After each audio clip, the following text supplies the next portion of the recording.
بسم اللہ الرحمن الرحیم۔ ناظرین السلام علیکم، میں ہوں آپ کے میزبان صاحب شاکر وفاقی دارالحکومت اسلام آباد سے۔ اس وقت دنیا بھر میں ایک ہی خبر ڈسکس ہو رہی ہے اور وہ خبر ہے کہ افغانستان میں ایک اور عالمی طاقت کو شکست ہوئی اور افغانستان جو آج تک سلطنتوں کا قبرستان مانا جاتا ہے اس کی یہ روایت برقرار رہی۔ امریکہ 20 سال پہلے آیا اور 20 سال پہلے وہ اس گھن گرج کے ساتھ آیا تھا کہ افغانستان بالکل اس کے لیے تیار ہے اور افغانستان کی سرزمین، اور وہ بھی وہی سوچ کے آیا تھا جو سوویت یونین سوچ کے آیا تھا۔ سوویت یونین وہ بھی سپر پاور تھی اپنے دور کی، وہ بھی یہی سوچ کر آئے تھے کہ پہلے افغانستان اور پھر پاکستان، اگلی منزل ان کی پاکستان تھی۔ جہاد ہوا اور بڑا بھرپور طریقے سے ہوا، رپیٹ کرنے کی ضرورت نہیں ہے۔ 10 سال سے کم عرصے میں سوویت یونین کو سمجھ آ گئی کہ وہ یہ کام نہیں کر سکتے، اور وہ بھی اپنے فوجی ٹینک ساز و سامان چھوڑ کے اور ہزاروں فوجیوں کی، ہزاروں اپنے فوجی جوانوں افسروں کی جانیں دے کر وہاں سے راہ فرار اختیار کر گئے۔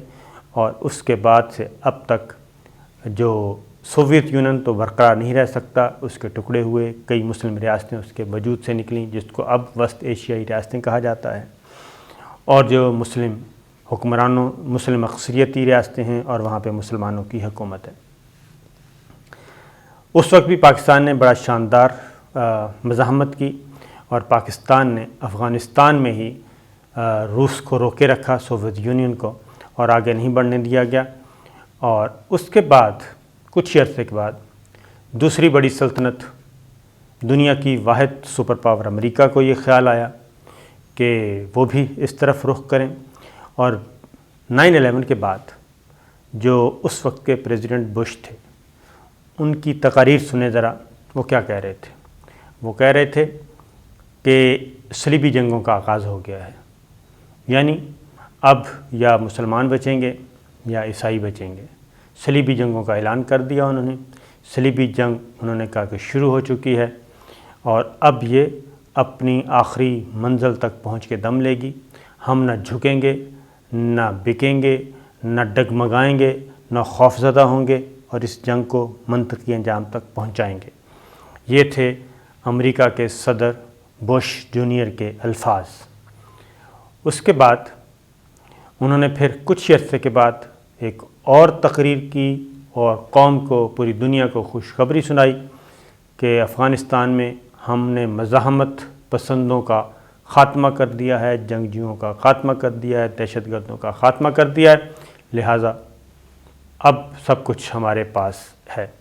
پھر انہوں نے یہ بھی کہا کہ ہماری یہ لڑائی صرف افغانستان تک نہیں، افغانستان تو ابتدا ہے، ہم افغانستان سے بھی آگے جائیں گے، اور وہ افغانستان سے آگے کی منزل یقیناً پاکستان تھی، کوئی اور ملک تو ایسا نہیں تھا، اور پاکستان کے بعد ہو سکتا ہے کیونکہ وہ افغانستان میں آئے تھے، افغانستان کی سرزمین ان کے قبضے میں آئے گی، یہاں پہ وہ اپنی کٹ پتلی حکومت یا اپنی حکومت قائم کریں گے اور اپنا پرچم لہرائیں گے۔ اور 20 سال تک انہوں نے اپنا پرچم افغانستان میں لہرایا بھی، امریکی جھنڈا مختلف افغانستان کے علاقوں میں ایئر بیسز پہ لہراتا رہا۔ یہ خواہش سوویت یونین نے بھی کی، انہوں نے بھی اپنا جھنڈا لہرانے کی کوشش کی، پہلے کٹ پتلی حکومتوں کے ذریعے اور اس کے بعد باقاعدہ فوج کشی کے ذریعے۔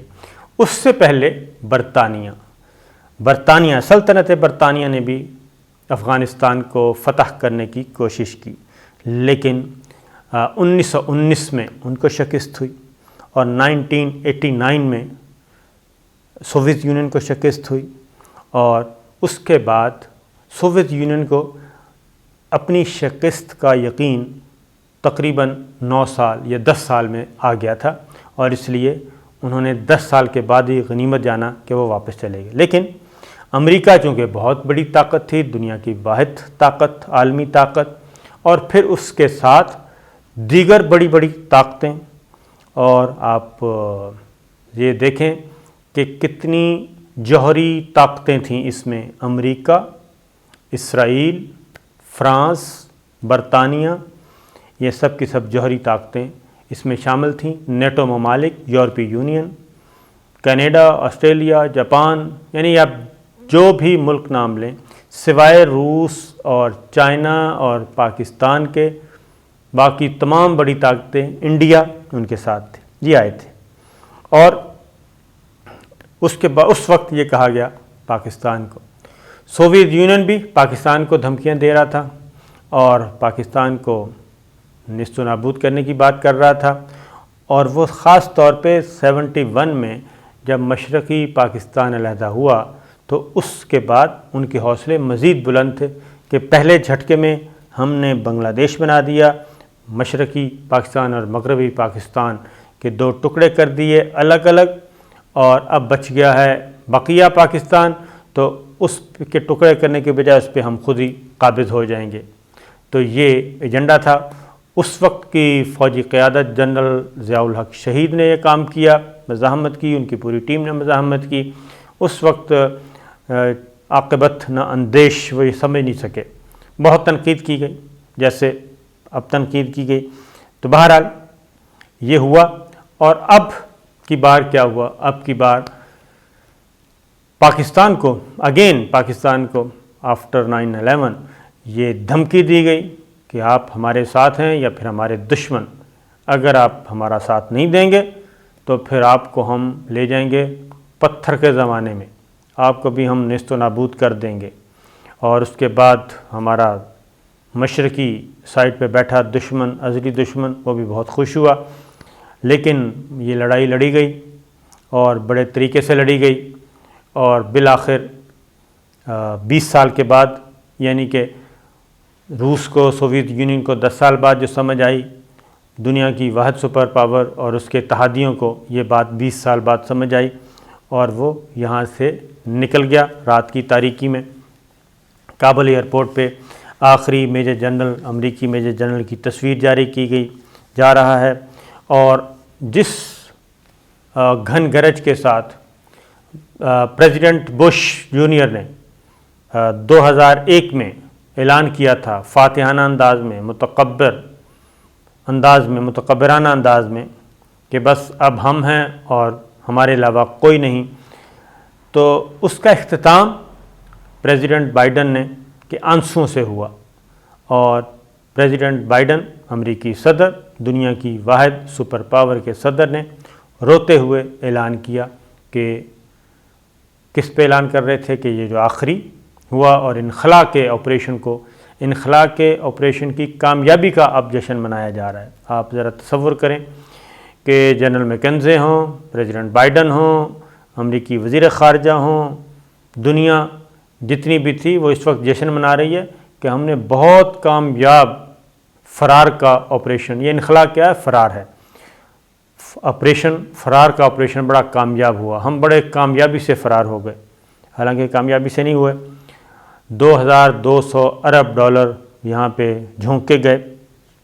اب ذرا سوچیے ذرا جی کہ اب کمپیریزن کیا جا رہا ہے، اور پہلے جو سوویت یونین کو امریکہ نے پاکستان سے مل کے، یا پاکستان نے امریکہ سے مل کے شکست دی، اور اب کی بار کیا ہوا؟ اب کی بار سوویت یونین ہو، چائنا ہو، پاکستان ہو، ایران ہو، سب نے مل کر شکست دی، دنیا کی واحد سپر پاور کو یہاں سے نکلنے پہ مجبور کیا۔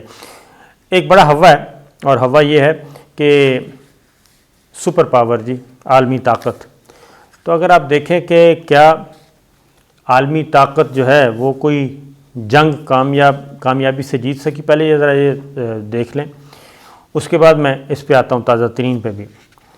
دوسری عالمی جنگ کے بعد سے جی امریکہ نے آج تک کوئی جنگ نہیں جیتی۔ 1945 کے بعد امریکہ نے کوئی جنگ نہیں جیتی، جہاں بھی گیا وہ شکست سے دوچار ہوا، اور وہاں سے اس کو راہ فرار اختیار کرنا پڑی۔ یہ ہے تاریخ۔ اور 1945 میں بھی جاپان میں ناگاساکی اور ہیروشیما میں واحد مثال ہے جب جوہری ہتھیار استعمال کیے گئے اور گرائے گئے اور لاکھوں لوگوں کو فارغ کر دیا گیا جاپان میں، تو وہ بھی صحرا جو ہے صرف اسی سپر پاور کو جاتا ہے۔ 1945 کے بعد یہ لوگ کہاں کہاں گئے، یہ ذرا پوری تفصیل ہے۔ 1945 کے بعد 5 بڑی جنگیں امریکہ نے لڑیں، شروع کیں، اور 5 بڑی جنگوں میں ان کو شکست ہوئی۔ یہ جو ہے نا ہمارے لوگ تھر تھر کانپتے ہیں نام سن کے ہی۔ افغانستان، آخری جنگ جو ہے افغانستان ہارا 20 سال کے بعد، اور $2200 ارب اور $85 ارب کا اسلحہ، دفاعی ساز و سامان چھوڑ کر گیا۔ یہ ہے، اور ہزاروں جانے، ہزاروں نہیں بلکہ لاکھوں میں، لاکھ سے اوپر چلا جاتا ہے جو فگر ہے جو ان کی جانی نقصان ہوا۔ شام شکست، عراق میں شکست، یمن میں شکست، افغانستان میں شکست، اور اس کے علاوہ جو دیگر جنگیں ہیں وہ بھی ذرا سن لیں۔ کوریا میں شکست ہوئی، ویتنام میں شکست ہوئی، خلیجی جنگ شروع کی، شکست ہوئی، عراق اور افغانستان اس میں شامل ہیں، اور اس کے علاوہ کچھ چھوٹی جنگیں بھی تھیں، ان میں بھی ان کو کامیابی نہیں ہوئی۔ اس میں صومالیہ ہے، یمن ہے، لیبیا ہے۔ یہ تمام کی تمام جنگیں کہتے ہیں، یہ اب ہم نہیں کہہ رہے، امریکہ کے اپنے ادارے یہ کہہ رہے ہیں، اور امریکہ کے اپنے اینالسٹ کہہ رہے ہیں، بہت بڑی بڑی کتابیں لکھی جا رہی ہیں، اور اس میں انہوں نے کہا ہے کہ یہ افغانستان جو ہے یہ آخری شکست ہے۔ اس سے پہلے 4 شکستیں ہوں 1945 کے بعد دنیا کی سپر پاور کو، اور افغانستان آخری شکست، اور یہ بہت ہی عبرتناک شکست سے اس کو دوچار کیا جا رہا ہے۔ اس کے بعد وہ کہتے ہیں کہ یہ جنگیں ہارتے کیوں ہیں، وہ واحد بہت سارے اچھی نیریٹو دینے کی کوشش کی جاتی ہے، کوئی کچھ کہہ رہا ہے، کوئی کچھ کہہ رہا ہے، لیکن حقیقت یہ ہے کہ جنگیں ہارنے کا مطلب یہ ہے کہ آپ ذہنوں کو مغلوب نہیں کر سکتے، ذہنوں کو آپ اپنے غلامی میں نہیں لے سکتے، اور اس کی مثال بہت واضح ہے۔ اور ہندوستان میں بھی 100 سال یہاں پہ حکومت رہی، لیکن بالآخر یہاں سے جانا پڑا، اور غلامی جو ہے وہ برداشت نہیں۔ آپ کشمیر کی مثال دیکھ لیں، آپ فلسطین کی دیکھ لیں، وہ نہتے کشمیری، نہتے فلسطینی لڑ رہے ہیں، لیکن کوئی بھی ان سے کئی گنا زیادہ فوج ان پہ غلبہ حاصل کرنے کی کوشش کر رہی ہے، لیکن نہیں ہو پا رہا۔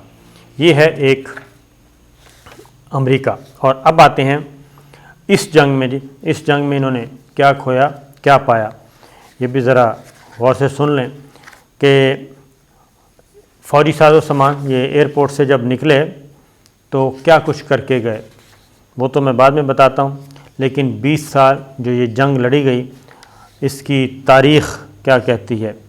4 جنگیں سے پہلے، اور یہ آخری طویل ترین جنگ، جس میں 2011 کے اعداد و شمار کے مطابق امریکی فوجیوں کی تعداد 1,10,000 تھی، اور 2014 میں نیٹو نے جو ہے وہ اس سے رسمی طور پہ اس میں شریک رہی، اور جنگی مشن انہوں نے ختم کر دیا، لیکن پھر بھی وہ اس میں بہرحال شریک رہے۔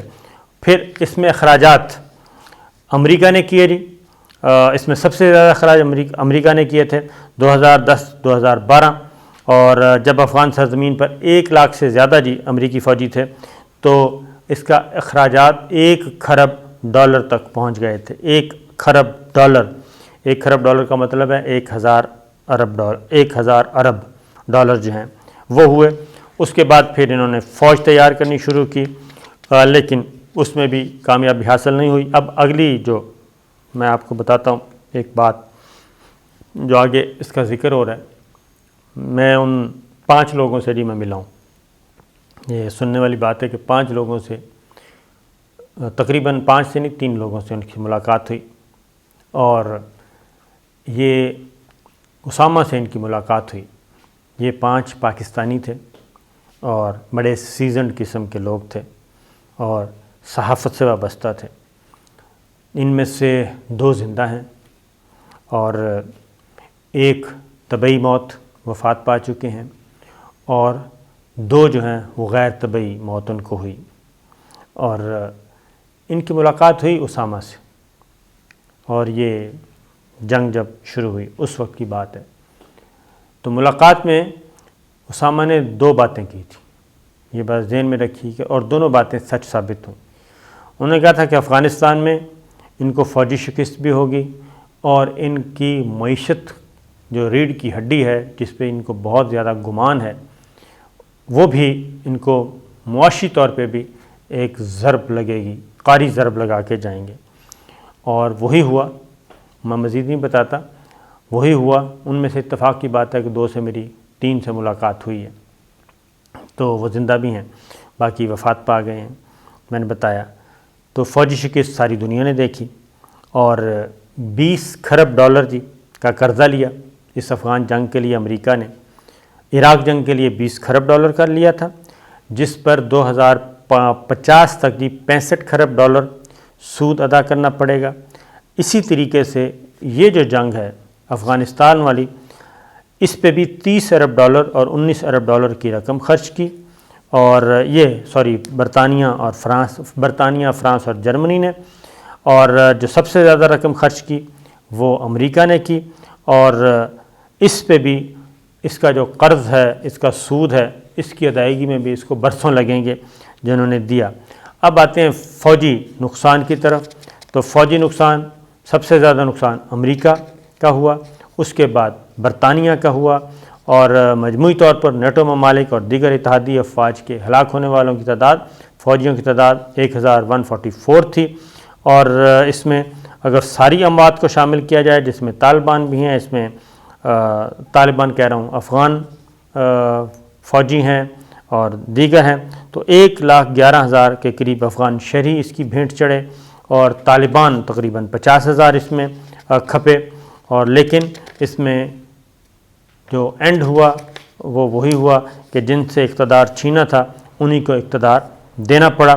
اور اپریل تک کے اعداد و شمار جو ہیں وہ ہے افغان فوج اور پولیس کے 66,000 اراکین ہلاک ہوئے، جبکہ 47,425 افغان شہری بھی مارے گئے، اور 20 سالہ جنگ کے دوران مختلف کارروائیوں میں ہلاک ہونے والے طالبان اور دیگر جنگجو 51,000 ہیں، اور افغانستان میں 444 امدادی، 72 صحافی بھی اس میں جان گنوا بیٹھے۔ تو یہ ایک مختصر سا ہے تاریخ، اور وہی کابل ایئرپورٹ ہے، اور اس پہ اب شکر کے سجدے ادا کیے جا رہے ہیں، اور وہاں سے امریکی پرچم اتار دیا گیا ہے، امریکی جھنڈا اتار دیا گیا ہے جہاں جہاں لگے ہوئے تھے، اور وہاں پہ افغان طالبان اور افغانستان نے اپنا پرچم لہرا دیا ہے۔ تو یہ ہے مختصر سی صورتحال۔ تو ہمت جنگ جو لڑی جاتی ہے وہ ذرا اسلحے اور اس سے نہیں لڑی جاتی، بلکہ وہ اس کے لیے ایمان اور عقیدہ بہت بڑی چیز ہے، اور اسٹریٹجی بہت اچھی چیز ہے۔ تو اس لیے یہ ہے افغان طالبان اور امریکہ کے درمیان 20 سالہ جنگ۔ اجازت دیجیے، اللہ حافظ۔